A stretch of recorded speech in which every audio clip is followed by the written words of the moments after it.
주님만이 우리의 힘이 되시는데 그것을 깨닫는 것이 참 늦게 되는 것 같아요. 늦게. 좀 일찍 깨달으면 우리가 우리의 시간을 좀 벌 수 있었을 터인데 그런데 이제 많은 일들 겪고 나서 세월이 훌쩍훌쩍 지나고 나서 뒤늦게 주님만이 하나님만이 우리의 산성이시고 나의 힘이 되시는구나. 우리가 믿고 의지했던 것들이 세월이 지나면 다 끊어지는 것 같습니다. 이거 끊어지고 저거 끊어지고 없어지고 다 사라지고 나중에 하나님 앞에 내가 혼자 서 있는 것 같은 그렇게 돼요. 나중에는. 그래서 우리가 날마다 우리가 의지할 것이 있는 것 같아도 주님만이 나의 힘입니다 하면 어려운 세상, 혼란스러운 세상 중심 지키면서 굳게 설 수 있을 줄 믿습니다. 지난 한 해 전국적으로 전세 사기가 기승을 부렸습니다. 여러분 뭐 잘 아시죠? 전국적으로 뭐 광주에서, 부산에서, 대전에서, 서울에서, 수원에서 작년 유난히 전세 사기에 의한 피해자들이 유난히 많았던 그런 한 해였다는 것을 우리가 뉴스를 통해서 많이 들었던 그런 기억이 있습니다. 주로 이제 피해자들이 안타깝게도 청년들이었어요. 사회 초년생들 또는 신혼 부부들 이제 막 어렵게 종잣돈 만들어서 이제 새로운 꿈을 꾸면서 시작을 한 젊은 청년들, 신혼 부부들이 큰 피해를 입고 정말 피눈물을 흘리는 그런 일들이 너무나 많아서 안타까웠는데 전남 강양에서는 피의자 한 사람 때문에 121명의 청년들이 큰 피해를 입었고 또 대전에서는 피의자 A씨 때문에 무려 140명의 또 젊은이들이 고생을 하고 수렁에 빠지고 스스로 목숨을 끊는 너무나 고통스러워서 목숨을 끊는 일들이 지난 한 해 여러 곳에서 있었습니다. 수원에서는 한 피의자 때문에 무려 피해자가 511명이나 됐다는 그런 기사를 읽어봤습니다. 한 사람의 그 욕망 때문에 한 사람이 자기 배를 채우기 위해서 급한 나머지 사기를 쳐서 그 한 사람 때문에 511명 얼마나 어이없는 일입니까?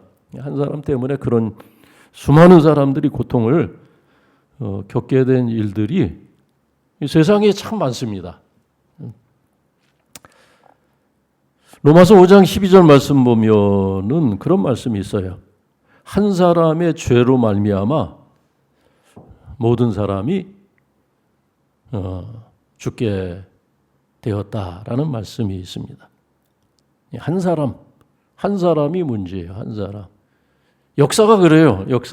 인류의 역사가 그렇습니다. 성경의 말씀을 보면은 세상이 어떻게 시작되었습니까? 아담 한 사람으로부터 시작된 것 같은데 그 한 사람의 불순종, 그 불순종으로 세상에 죄가 들어왔고 아담 안에서 모든 사람이 죽게 되었다고 했는데 그와 같은 이야기가 그냥 성경에 기록된 이야기가 아니라 지금 우리가 경험하는 세상에서 버젓이 벌어지고 있는 일들이다 라는 겁니다. 지금도 그래요. 혹시 한 사람이 문제다. 한 사람이 잘못되면 그 한 사람 때문에 많은 사람이 고통을 받고 많은 사람들이 괴로워하고 많은 사람들이 힘들어한다라는 이야기입니다.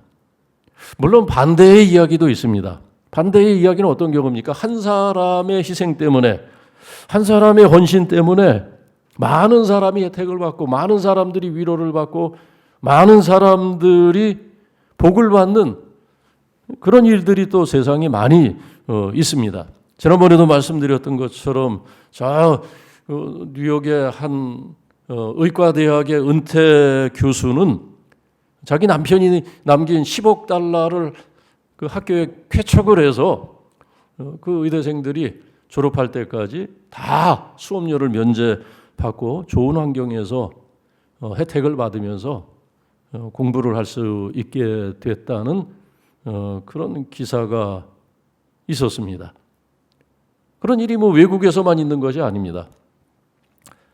한 여자분은 이수영이라고 하는 여자는 카이스트의 총장님이 그런 얘기를 하는 것을 귀담아 들었습니다. 과학의 발전이 이 나라의 미래를 좌우한다라는 그 한마디에 마음이 움직여서 평생 모아두었던 766억 원을 카이스트에 또 기부를 했다는 거예요.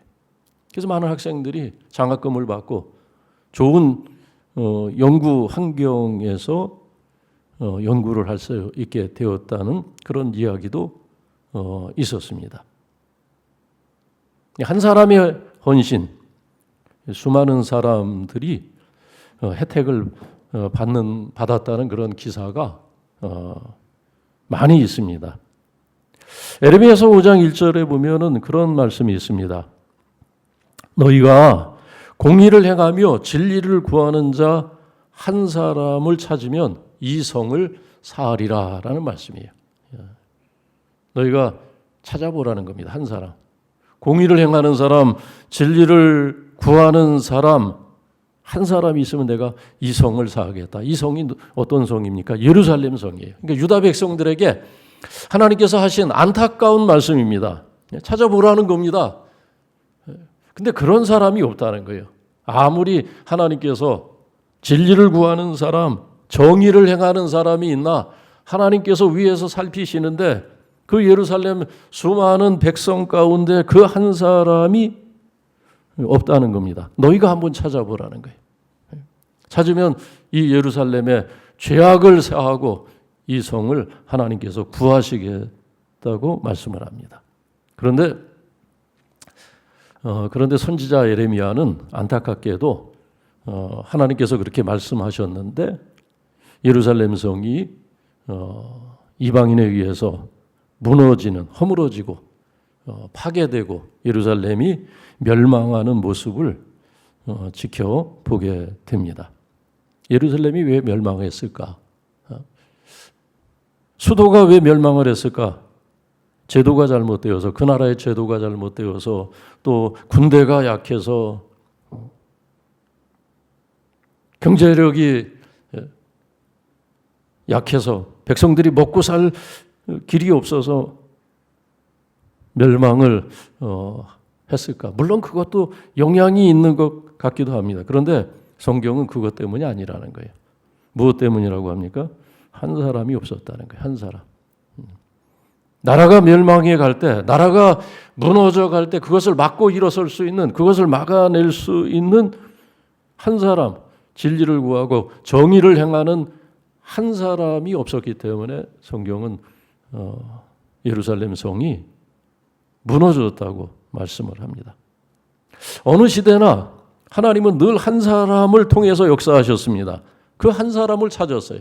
아브라함, 또 야곱, 요셉, 그 이후에 나타나는 수많은 사람들, 다니엘이나 다윗 같은 사람들, 그들은 항상 그 시대에 하나님이 찾았던 한 사람이었습니다. 성경은 세상 나라들의 역사를 담고 있고 이스라엘의 역사를 담고 있습니다. 또 신약 성경은 복음이, 예수님께서 전하신 그 복음이 어떻게 세상 나라들 가운데 확장되어졌나를 보여주고 있습니다. 그런데 그런 세상 나라들의 역사 속에서 늘 그 한 사람이 있었어요. 하나님은 그 한 사람을 통해서 교회를 세우시고 나라들의 역사를 바꾸시고 세상을 하나님께서 주관해 오신 것을 우리에게 보여주는 것이 성경입니다. 오늘 말씀도 보세요. 세상에 온 나라에 큰 기근이 있었습니다. 애굽 땅에만 기근이 있었던 것이 아니고 57절 말씀 보니까는 각국 백성들이 기근으로 말미암아서 양식이 떨어져서 그 양식을 구하기 위해서 어디까지 왔습니까? 애국까지 왔다는 거예요. 그러니까 이 전 세계적인 기후 재앙, 지구적인 그런 큰 재앙이 있었던 때예요. 어느 한 지역에 제한된 그런 기근이 아니라 모든 나라가 이런 자연재해로 기후재앙으로 말미암아 양식을 얻지 못해서 신음하고 탄식하던 그런 때, 근데 그런 때 어떻게 하나님께서 그 기근의 때 양식이 떨어진 그 기근의 때를 피하게 하셨습니까? 한 사람 통해서, 요셉 한 사람 통해서 하나님께서 역사하셨다는 겁니다. 요셉은 어떤 사람이었나? 오늘 그에 대해서 소개를 합니다. 다시 요셉에 대해서는 뭐 지금까지 계속해서 성경이 그 한 사람을 통해서 하나님이 섭리하시고 역사하신 것을 계속 보여주고 있는데 오늘 다시 그가 어떤 사람인지를 보여주고 있습니다. 38절에서 보니까 그는 하나님의 영이 감동된 사람이었습니다. 명철과 지혜가 있는 사람이었어요. 누가 봐도 자기가 그렇게 얘기한 것이 아닙니다. 그의 간증을 통해서 알게 된 사실이 아니에요.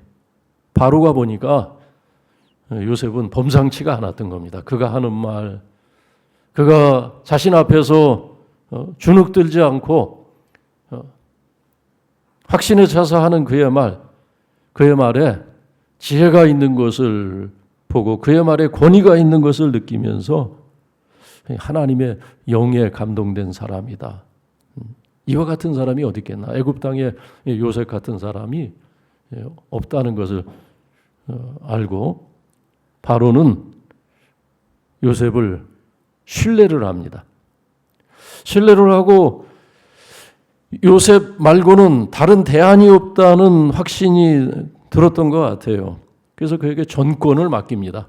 총리로 임명을 해서 애굽의 온 땅을 다스리게 합니다. 그래서 그에게 새 옷을 세마포 옷을 입히고 금사슬을 요셉의 목에 걸게 하고 그리고 자신의 손가락에 있었던 그 반지를 빼서 요셉의 손가락에 끼워주고 그리고 또 자신이 타는 버금수레에 요셉을 태워서 요셉을 높입니다.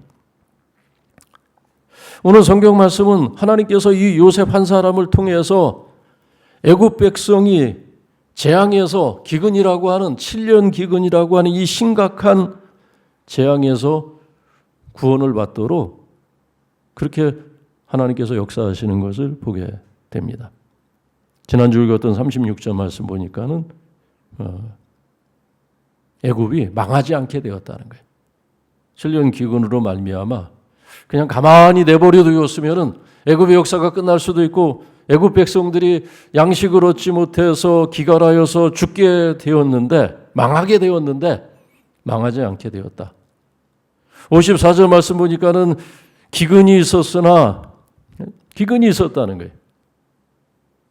각국의 기근이 있어요. 애굽 땅뿐만 아니라 기근이 있었으나 어떻게 되었습니까? 먹을 것이 있었다는 거예요. 애굽 온 땅에는 먹을 것이 있었다는 겁니다. 그래서 각국 백성이 돈을 싸들고 와서 애굽에 와서 양식을 구하였다는 겁니다. 요셉 한 사람이 없었으면 어떻게 됐을까 그런 생각을 해요. 요셉이 한 사람이 없었으면 애굽 백성들이 어떻게 했을까? 그 시대에 애굽을 둘러 있는 여러 나라들, 각국 백성들이 그 큰 가뭄에 모든 곡식이 다 말라 죽었는데 어떻게 살아갈 수 있을까? 뭐 초근 목피도 못하는 거예요. 뭐 나무며 풀이며 다 뜨거운 그 햇빛에 다 말라 죽었는데 뭐 먹을 것을 구할 수가 없는 거예요. 오늘 우리 문제를 한번 생각해 보시기 바랍니다. 기근 같은 것이 있지 않습니까? 기근 같은 것. 경제적인 문제. 전 세계가 뭐 우리만 그런 것 같지가 않아요. 뭐 이것저것에서 들려오는 소식에 의하면 뭐 정말 경제적인 문제도 심각하고 미국발 그런 재앙들이 얼마나 많이 있습니까? 미국의 우선주의, 또 고립주의 때문에 트럼프의 정말 횡포와도 같은 그런 관세 정책 때문에 우리나라가 또 이제 외교의 실패인지 그건 뭐라 그러죠? 무슨 국가로 지정이 될 것 같다고 하던데, 그러면 AI나 핵 기술 이런 거에 협력이 정보가 차단된다고 하더라고요. 기민국가 그런 분류가 있더라고요. 근데 우리 대한민국이 그런 국가로 지금 분류돼 있대요. 올해부터. 예? 민간국가. 예, 민간국가. 그죠? 어제 저는 그 뉴스를 처음 들었어요. 그런 경우가 없었는데. 뭔가 지금 전 세계적으로 그런 충돌과 분쟁, 전에는 공산진영, 자유진영이 이렇게 쌍벽을 이루면서 대결을 했는데 지금은 그런 것이 없어졌어요. 오직 경제적인 문제, 그것이 하나가 되어서 우방국끼리도 충돌하고 있고, 그런 문제들이 점점 심각해져 가고 있는 것을 보게 됩니다. 다음 주에, 이번 주에 또 우리 대통령 탄핵 심판 선고일이 언제인지 모르겠어요. 아마 이번 주 금요일 될 수도 있다. 이제 그런 얘기가 있는데, 앞두고 있는데, 문제는 뭐냐면은 또 탄핵이 인용이 되든 기각이 되든 어떻게 결정이 돼도 문제는 심각해진다는 거예요. 객관적으로 탈출구가 없는 것 아닌가. 탄핵이 돼도 그렇고, 한쪽 진영이 헌재의 선고를 승복할 자세가 없는 것 같아요. 지금 보면 우리가 다 법치국가에 살면서도 어떻게 결정이 나도 헌재 결정에 승복하고 깨끗이 그걸 수용하면은 그래도 좀 해결 방안이 있고 탈출구가 있을 것 같은데, 지금 분위기 봐서는 양 진영이 너무나 팽팽하게 지금 대결하고 있어서 어떻게 선고가 되든 충돌과 분쟁은 더 불에 기름을 붓듯이 아마 그 기점으로 인해서 더 폭력적으로 더 바뀌게 될 것이다 라는 생각 때문에 우리 온 국민이 지금 긴장하고 답답해하고 있지 않습니까? 한 사람이 없어요. 한 사람이. 야, 사람이 이렇게 없나. 저 미국도 그런 것 같아요. 1억 명이 넘는 저 미 대륙에 한 사람이, 저 트럼프 말고 다른 그런 공의를 구하는 사람, 정의를 행하는 사람이 그 한 사람이 없나. 안타까운 생각이 들어요. 어떻게 저 러시아의 저 푸틴 말고 저 중국의 저 14억 인구 중에 저런 독재자, 시진핑 독재자 말고 다른 한 사람이 없나. 전 세계적으로 이렇게 독재자들이 이렇게 설치는지 모르겠어요. 세상이 거꾸로, 역사가 거꾸로 돌아가는 것 같지 않습니까? 정말 진리를 행하고 공의를 행하는 한 사람이 없는 문제다라는 것을 우리 모두가 실감하면서,